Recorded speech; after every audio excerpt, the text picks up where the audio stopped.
লেবাননের ইসরায়েলি হামলার জবাবে যুদ্ধবিরতির মধ্যেই আবারও সংঘর্ষে জড়িয়েছে ইরান ও ইসরায়েল। রোববার ইসরায়েলের দুটি বিমান ঘাঁটি লক্ষ্য করে ক্ষেপণাস্ত্র নিক্ষেপ করে ইরান। জবাবে ইরানে হামলা চালায় ইসরায়েল। ইরানের হামলার পরপরই তেল আবিবকে প্রতিশোধ না নেয়ার অনুরোধ করেন ট্রাম্প।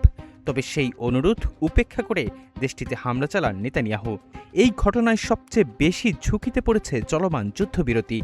সেই আশঙ্কায় ট্রুথ সোশ্যালে দেয়া এক পোস্টে দুই পক্ষকে থামার আহ্বান জানিয়ে ট্রাম্প লিখেন, ইসরায়েল ও ইরানকে তাৎক্ষণিকভাবে যুদ্ধ বন্ধ করা উচিত।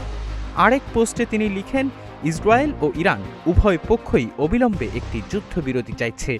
শান্তি নিয়ে চূড়ান্ত আলোচনা চলছে, তবে অজ্ঞতা বা মূর্খতা এতে বাধা হয়ে দাঁড়াতে পারে। একটি চূড়ান্ত চুক্তি না হওয়া পর্যন্ত অবরোধটি পূর্ণ শক্তিতে এবং কার্যকরভাবে বহাল থাকবে। সবকিছুই দ্রুত এগোনো উচিত।